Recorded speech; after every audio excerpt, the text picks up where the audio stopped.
ತುಂಗೆ ತುಂಬಿ ಹರಿಯುತ್ತಿದ್ದು ಗಂಗೆ ಪೂಜೆ ಮಾಡುವಂತಹದ್ದು ಹಿಂದೂ ಸಂಸ್ಕೃತಿ. ಹಾಗಾಗಿ ಭಾರತೀಯ ಜನತಾ ಪಾರ್ಟಿಯ ನಾವೆಲ್ಲರೂ ಒಟ್ಟಿಗೆ ಸೇರಿ ಗಂಗೆ ಪೂಜೆ ಮಾಡಿ ನಮ್ಮ ಭಾವನೆಗಳನ್ನು ಸಮರ್ಪಣೆ ಮಾಡಿದ್ದೇವೆ ಎಂದು ಶಾಸಕ ಚನ್ನಬಸಪ್ಪ ಹೇಳಿದರು. ಇಂದು ಅವರು ಮಂಟಪದ ಬಳಿ ಬಾಗಿನ ಅರ್ಪಣೆ ಮಾಡಿ ಗಂಗೆ ಪೂಜೆ ಸಲ್ಲಿಕೆ ಮಾಡಿದರು. ಈ ವೇಳೆ ಶಿವಮೊಗ್ಗದ ಬಿಜೆಪಿ ಕಾರ್ಯಕರ್ತರು ಪಾಲ್ಗೊಂಡಿದ್ದರು. ರೈತರ ಬದುಕು ಹಸನಾಗಿದೆ, ಹಾಗಾಗಿ ಗಂಗೆ ಪೂಜೆ ಮಾಡಿದ್ದೇವೆ ಎಂದು ಶಾಸಕ ಚನ್ನಬಸಪ್ಪ ಹೇಳಿದರು.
ವಿಪುಲ ಧನಧಾನ್ಯ ಪುತ್ರ ಪೌತ್ರ ಸಂತತಿ ವೃದ್ಧಿ ಸ್ಥಿರಲಕ್ಷ್ಮಿ ಕೀರ್ತಿ ಲಾಭ ಸಂತೋಷತಾ ಪ್ರಾಪ್ತ್ಯರ್ಥಂ ಗಂಗಾದೇವಿ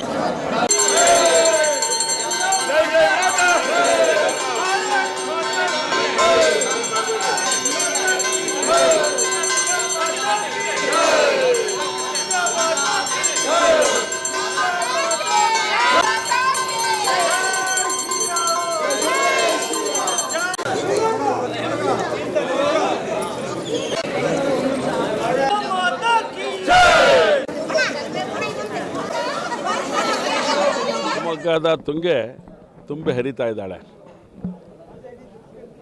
ಯಾವಾಗಲೂ ಕೂಡ ನಮ್ಮ ಸಂಸ್ಕೃತಿಯ ಪ್ರತೀಕವಾಗಿರೋಂಥ ಗಂಗೆ ಪೂಜೆಯನ್ನು ಮಾಡುವಂಥದ್ದು ಹಿಂದೂ ಸಂಸ್ಕೃತಿ.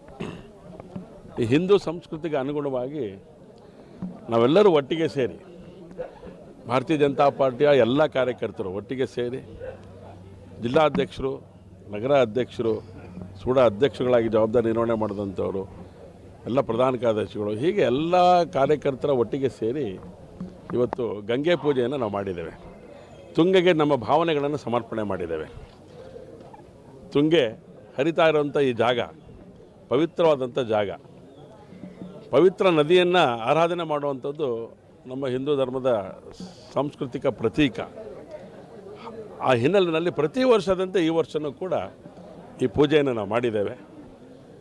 ಯಾಕೆಂದರೆ ಪ್ರತಿಯೊಬ್ಬರ ಜೀವನಾಡಿ ನೀರು, ತುಂಗೆಯ ಅವಶ್ಯಕತೆ.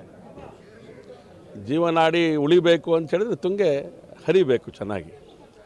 ಹಾಗಾಗಿ ಆ ರೀತಿಯ ಭಗವಂತನ ಕೃಪೆಯಿಂದ, ವರುಣರಾಯನ ಕೃಪೆಯೂ ಕೂಡ ಚೆನ್ನಾಗಾಗಿದೆ.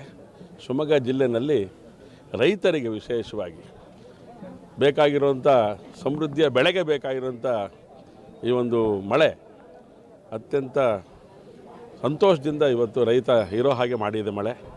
ಹಾಗಾಗಿ ಭಗವಂತನಿಗೆ ನಾನು ಕೃತಜ್ಞತೆಗಳು ಸಮರ್ಪಣೆ ಮಾಡುವಂಥ ಮತ್ತು ತುಂಗೆಗೆ ತಮ್ಮ ಭಾವನೆಗಳನ್ನು ಸಮರ್ಪಣೆ ಮಾಡುವಂಥ ಕೆಲಸವನ್ನು ನಾವೆಲ್ಲ ಒಟ್ಟಾಗಿ ಸೇರಿ ಮಾಡಿದ್ದೇವೆ. ಇವತ್ತು ಪ್ರತಿಯೊಬ್ಬ ವ್ಯಕ್ತಿನೂ